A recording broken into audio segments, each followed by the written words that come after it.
Hello students, I'm Dr. Rao. I hope you guys are doing well. Welcome to my YouTube channel Mathematics by Dr. N. Rao. Today I'm going to deal with another video lecture on change of variables, and in particular I'm going to deal with to change the Cartesian coordinates x, y, z into the r, phi and theta. R, theta and phi, right? Cartesian polar coordinate, Cartesian to polar spherical coordinate, Cartesian to polar spherical coordinate, okay, spherical coordinates. तो इस video lecture में हम बहुत interesting बात सीखने वाले हैं, okay. हम इसमें सीखने वाले हैं कि किस तरीके से Cartesian coordinate x y z को स्फेरिकल कोऑर्डिनेट्स में कन्वर्ट करते हैं और फिर अपने इंटीग्रेशन को आसान करके उससे हम कैसे सोल्व करते हैं। यहाँ पे हम चेंज ऑफ वेरिएबल में एक्स वाई जेड को आर थीटा एंड फाई में चेंज करेंगे। Where r phi and theta x y z r को रिलेटेड, वो एक दूसरे से रिलेटेड, वो कैसे रिलेटेड है वो मैं आपको इस वीडियो में बताऊंगा। आपको लास्ट तक बने रहना है, कोई भी स्टेप स्किप नहीं करना है। And before going to the further study in the depth, I request each and everyone to subscribe my YouTube channel, like and share the videos among your friends and your classmates. Comment in the comment box and press the bell icon to get the further notification. So guys, I talk about the spherical coordinates, how Cartesian coordinates and spherical coordinates are connected. I am going to write here x will be the function of r, theta and phi. That is, will be some function of r, theta and phi, r, theta and phi. And it is written as r sine theta, right, and cos phi. What about the y? Y is some another function of r, theta and phi. That is r sine theta and sine phi, okay. And what about the z? Z is nothing but r cos theta, right, r cos theta. So that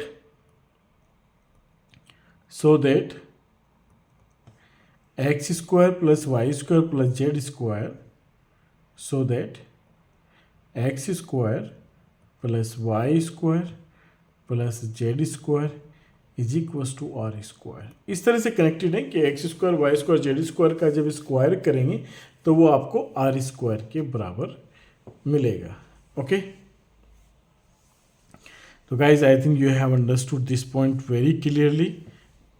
ये आपका conversion है, बस कुछ नहीं करना है आपको। अपने इंटीग्रेशन में एक्स को r sine theta cos phi रखना है, वाई को r sine theta sine phi रखना है और जेड को आर कोस थीटा रखना है।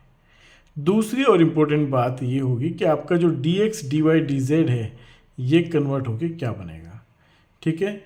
ये मैं आपको बता दूं, इसका कन्वर्ट होके बनेगा d x d y d z. जब आप इसको कन्वर्ट करेंगे स्फेरिकल पोलर कोऑर्डिनेट सिस्टम में तो ये आपको देगा r square sine theta d r d theta and d phi, d r d theta and d phi. अभी कुछ बच्चों के मन में ये भ्रम रहेगा कि साहब ये आर स्क्वायर साइन थीटा कहाँ से है। फिर से मैं बता देता हूँ, जब मैंने सबसे पहली वीडियो लेक्चर में अपने इस चीज़ को डिस्कस किया था कि ये जैकोबियन से आता है। जैकोबियन क्या है, यहाँ पे एक्स वाई जेड का जैकोबियन है, राइट, विद रेस्पेक्ट टू किसके हैं, आर थीटा एंड फाई। इस चीज़ को समझने के लिए आप पहली वीडियो लेक्चर जरूर देखिएगा कि ये आर स्क्वायर साइन थीटा कैसे आता है, r theta and phi, right. तो इसका मतलब हो गया partial derivative of x with respect to r, partial derivative of y with respect to theta and partial derivative of z with respect to phi, with respect to phi. अब Jacobian समझने के लिए आप मेरा इसी प्लेलिस्ट में mathematics 2 में Jacobian के नाम से कुछ वीडियो लेक्चर है, वहाँ पे जैकोबियन कैसे ट्रीट करते हैं, कैसे निकालते हैं, वो वीडियोज आप वहाँ पे देख सकते हैं, राइट। और यहाँ पे एक्स का आर और एक्स का ही थीटा के रेस्पेक्ट में और देन एक्स का ही फाई के रेस्पेक्ट में, राइट, वाई का आर के रेस्पेक्ट में, वाई का पार्शियल डेरिवेटिव थीटा के रेस्पेक्ट में, वाई का पार्शियल डेरिवेटिव जेड के रेस्पेक्ट फाई के रेस्पेक्ट में। इसी तरीके से जेड का पार्शियल डेरिवेटिव आर के रेस्पेक्ट में, जेड का पार्शियल डेरिवेटिव आपका थीटा के रेस्पेक्ट में, एंड जेड का पार्शियल डेरिवेटिव फाई के रेस्पेक्ट में, राइट। ये हम जैकोबी निकालते हैं। और जब आप इसको सोल्व करेंगे, फॉर एग्जांपल चलो मैं दिखाई देता हूँ आपको, क्योंकि हमारे पास स्फेरिकल कोऑर्डिनेट्स क्या हैं।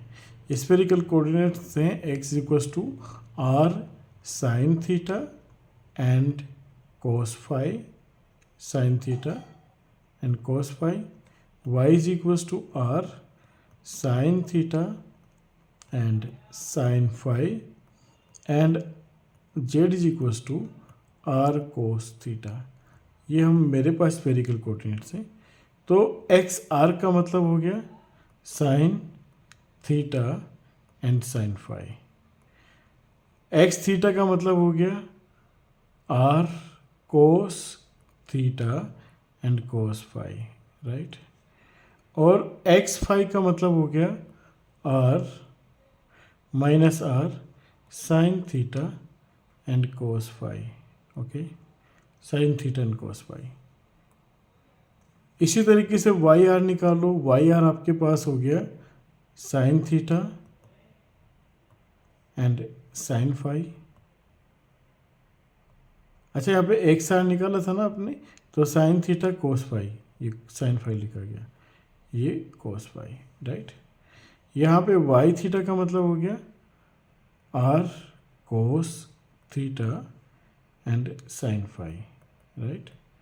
इसी तरीके से यहाँ पे हो गया आपका फाई के रेस्पेक्ट में, फाई के रेस्पेक्ट में क्या हो जाएगा, वाई का r sine theta and cos phi, okay.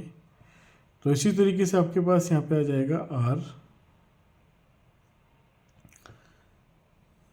इसके जेड का आर के रेस्पेक्ट में आ जाएगा कोस थीटा, और थीटा के रेस्पेक्ट में आ जाएगा माइनस आर साइन थीटा, और फाई के रेस्पेक्ट में आ जाएगा 0, ठीक है। तो जब आप इस जैकोबियन को सोल्व करेंगे, आप इस डिटरमिनेंट को सोल्व करेंगे, तो ये आपको दे देगा r² साइन थीटा, राइट।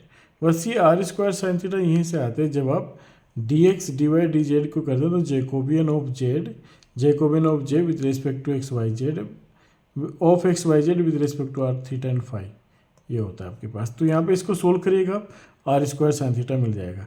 अब देखो सवाल तो बहुत ज़्यादा मुश्किल नहीं बनता आपका। अब इस क्वेश्चन से हम अपना स्फेरिकल कन्वर्जन समझते हैं। Now we start the solution.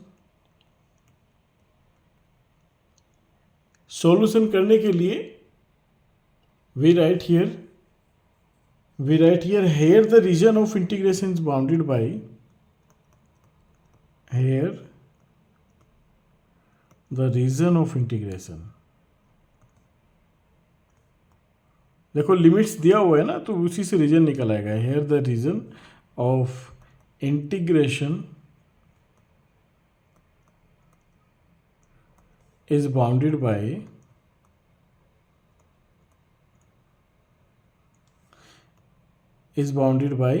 अब कैसे, आपके पास z का जो लिमिट है वो 0 से ले करके और √1 माइनस x² माइनस y² तक बाउंडेड है ना, यानी कि 0 to 1 minus x² minus y²। इसका मतलब क्या है, देयरफॉर कि x² plus y² plus z² = 1, यानी कि यूनिट रेडियस का सर्किल और उससे बाउंडेड है ना। ये यूनिट रेडियस का स्फेयर है, और वो भी जो 0 से, यानी कि फर्स्ट ऑक्टेंट के बारे में बता रहा है।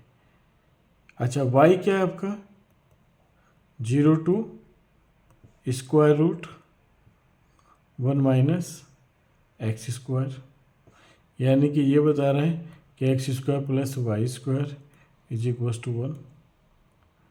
ये भी फर्स्ट क्वाड्रेंट की बात कर रहा है, और ऐसे z = 0 to बात कर रहा है ये फिर 1 की, ठीक है।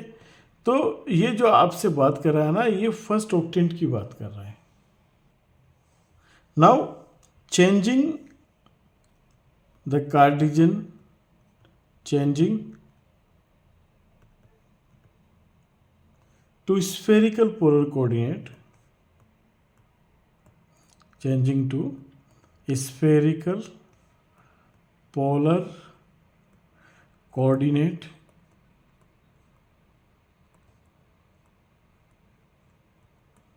spherical polar coordinates by putting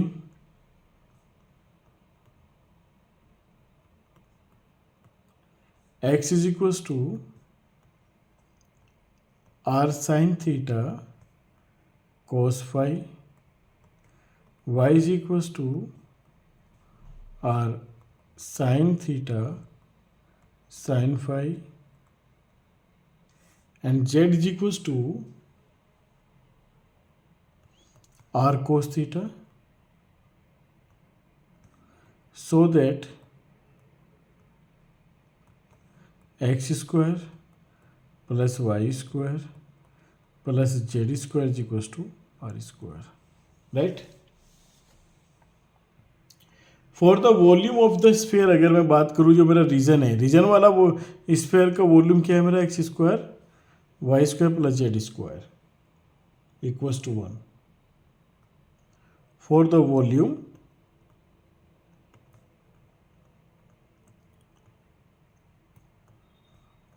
of x square plus y square plus z square is equals to 1 in the first octant, in the positive octant. First octant मेरा पॉजिटिव होता है, इन द पॉजिटिव ऑक्टेंट, क्योंकि अपनी limit देखो 0 to something आ रही है, 0 से चल रही है तीनों लिमिट, है ना, इन द फर्स्ट ऑक्टेंट और पॉजिटिव ऑक्टेंट. तो पॉजिटिव ऑक्टेंट में मेरा जो आर रहेगा, रेडियस तो रहेगी 0 to 1, नो डाउट. थीटा मेरा π/2 0 to π/2 रहेगा फर्स्ट ऑक्टेंट में, है ना, और फाई भी मेरा 0 to π/2 रहेगा. अगर ये मेरी लिमिट 0 से ना होती, कहीं और से होती, तब मेरा ये थीटा और फाई की वैल्यू अलग होती. अगर मैं पूरे स्फीयर की बात करूँ, पूरे यूनिट लेंथ के स्फीयर की बात करूँ, फर्स्ट ऑक्टेंट में बात ना करूँ, तो फाई तो मेरा थीटा जो रहेगा 0 से 2 पाई, और फाई भी मेरा 0 से पाई, 0 से पाई एंड देन 0 से 2 पाई. थीटा मेरा 0 से पाई, और फिर वो रहेगा फाई मेरा 0 से 2 पाई. ठीक है, खैर ये लिमिट आपकी π/2, यहाँ पे π/2 रहेगी. ओके, क्योंकि फर्स्ट क्वाड्रेंट की बात कर रहे हैं, तो फर्स्ट ऑक्टेंट में आपका थीटा भी π/2 होता है और आपका फाई भी π/2 होता है. तो आपका जो स्फेरिकल कोऑर्डिनेट्स में जो आपका ये कन्वर्ट होगा इंटीग्रेशन, तो वो क्या बनेगा, इंटीग्रांड क्या है हमारे पास, dx dy dz, यानी कि ये 0 से 1 लिमिट थी, ये 0 से square root 1 minus x square limit है, ये 0 to square root under square 1 minus x square minus y square है, dz dy dx ये लिखा हुआ है यहाँ पे, डिवाइडेड में है 1 minus x square minus y square minus z square. अब इसको हम पोलर फॉर्म में कन्वर्ट करके लिखते हैं, तो मेरे पास तीनों इंटीग्रेशन की वैल्यू आ गई. यहाँ पे डी जेड डी वाई, इसको मैं लिखूँगा r square sine theta d r d theta and d phi. अब मैं यहाँ पे स्क्वायर रूट में लिखूँगा 1 minus x square plus y square plus z square जो होता है आर स्क्वायर के बराबर होता है ना. इसको इसमें लिखूँगा. आर की मेरी पहली लिमिट क्या है, 0 to 1 है, और 0 से π/2 है, एंड देन 0 to π/2. ये बेसिकली मेरे को ये चीज़ सोल्व करनी है. ठीक है, काम बस मेरे को इतना सा करना है, इससे ज़्यादा काम मुझे कुछ भी नहीं करना है. ठीक है, अब सबसे पहले इस काम को करने के लिए मैं यहाँ पे क्या करता हूँ कि 0 से 1, नाउ 0 से 1 r square square root 1 minus are square d r को सोल्व कर ले, तो फिर इसको कंप्लीट कर देंगे ऊपर, है ना. तो ऐसा करने से हम क्या करेंगे यहाँ पे इस इंटीग्रेशन को सोल्व करने के लिए, चलो एक काम करते हैं, r is equals to sine theta consider कर लेते हैं, sine theta, then d r बराबर क्या हो जाएगा, cos theta and d theta, right. तो इससे मेरे को क्या मिलेगा, अच्छा लिमिट भी चेंज जाएगी। थीटा अगर मेरा यहाँ पे आर अगर मेरा 0 है तो उसकी लिमिट थीटा की हो जाएगी कितनी, 0। आर मेरा अगर यहाँ पे क्या है, आर की वैल्यू अगर मेरी 1 है तो यहाँ पे थीटा की वैल्यू हो जाएगी मेरी π/2, ठीक है, π/2 हो जाएगी। तो इस तरीके से मेरा रीजन इंटीग्रेशन कन्वर्ट हो गया 0 से π/2। और आर स्क्वायर का मतलब हो गया यहाँ पे साइन स्क्वायर थीटा, राइट। और डी आर का मतलब हो गया cos theta D theta, cos theta D theta. और नीचे हो गया आपके पास square root of 1 minus are square. 1 minus are square का मतलब हो गया 1 minus sine square theta, 1 minus sine square theta का मतलब हो गया कोस स्क्वायर थीटा।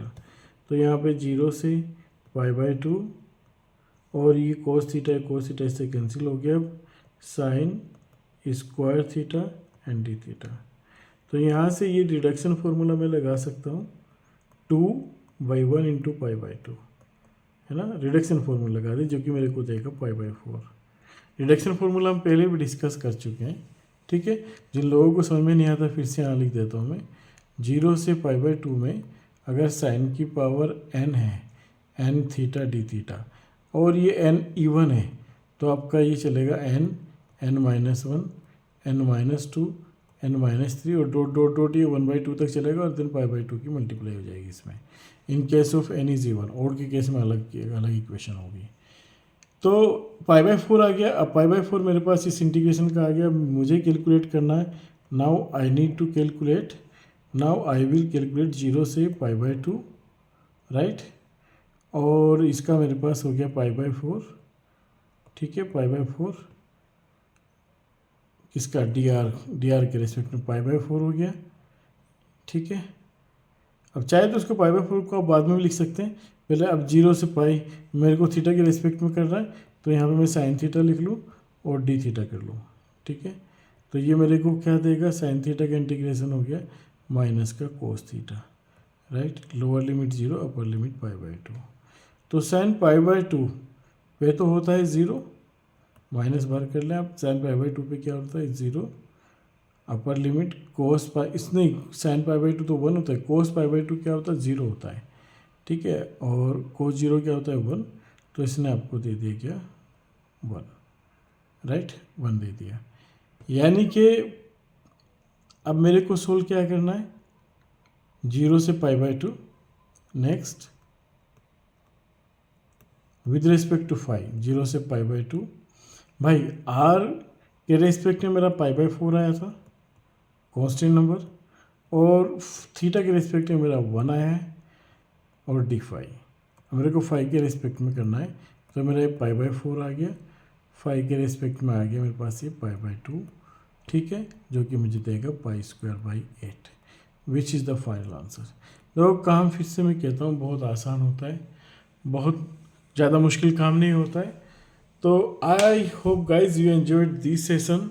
मैंने स्फेरिकल कोऑर्डिनेट सिस्टम को कन्वर्ट करना भी सिखा दिया, कैसे स्फेरिकल कोऑर्डिनेट्स में कन्वर्ट करके आप सोल्व करेंगे कार्टेशियन कोऑर्डिनेट सिस्टम को, कैसे सिलिंड्रिकल कोऑर्डिनेट सिस्टम में को सोल्व करेंगे कार्टेशियन कोऑर्डिनेट सिस्टम से, कैसे आप पोलर कोऑर्डिनेट सिस्टम को सोल्व करोगे कार्टेशियन कोऑर्डिनेट सिस्टम से।